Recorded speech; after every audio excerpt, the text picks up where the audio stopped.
if you want to avoid having one of your stars get outscored by a bum this weekend, our fantasy crew has your back with a couple of studs you might be better off leaving out of your lineup in Week 6. Gentlemen?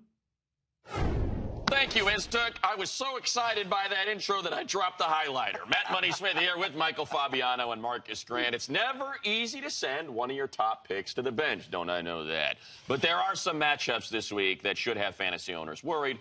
Fabs, star player that you are worried about. Well, do we consider Jimmy Graham a star still? Sure. I guess by name, but if you look at the position. numbers, he's been lousy in his last 2 games. 3 or fewer fantasy points. And this week he plays the Carolina Panthers, who have allowed the fewest fantasy points to tight ends. Now, they haven't played a lot of great tight ends, but Jimmy Graham hasn't been great.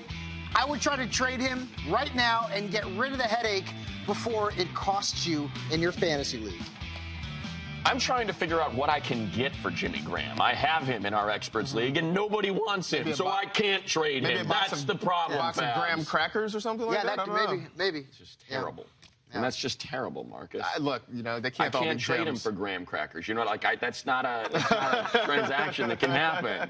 I'm looking for answers. Who else are we worried about, Marcus? I'm worried about Cam Newton this week. And I've been big on Cam Newton all year long. He's played some really good football, but he's going up against that Seattle Seahawks defense in Seattle, where they are a different beast altogether. And this is a Seahawks defense that I think is a little bit rubbed the wrong way. They've given up some leads in the last couple of weeks. I think the only saving grace for Cam is if he can get the ball to Greg Olsen, because the Seahawks have had problems covering tight ends. But really, his downfield targets are not very threatening. I don't know that they'll let him get out of the pocket and run.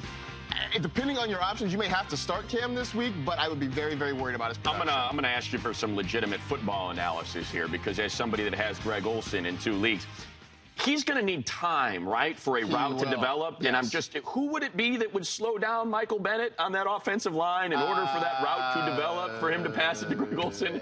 Exactly. Yeah. For more fantasy analysis or regular analysis, check us out on NFL Fantasy Live Monday through Friday on NFL Network at 5 p.m. is Took.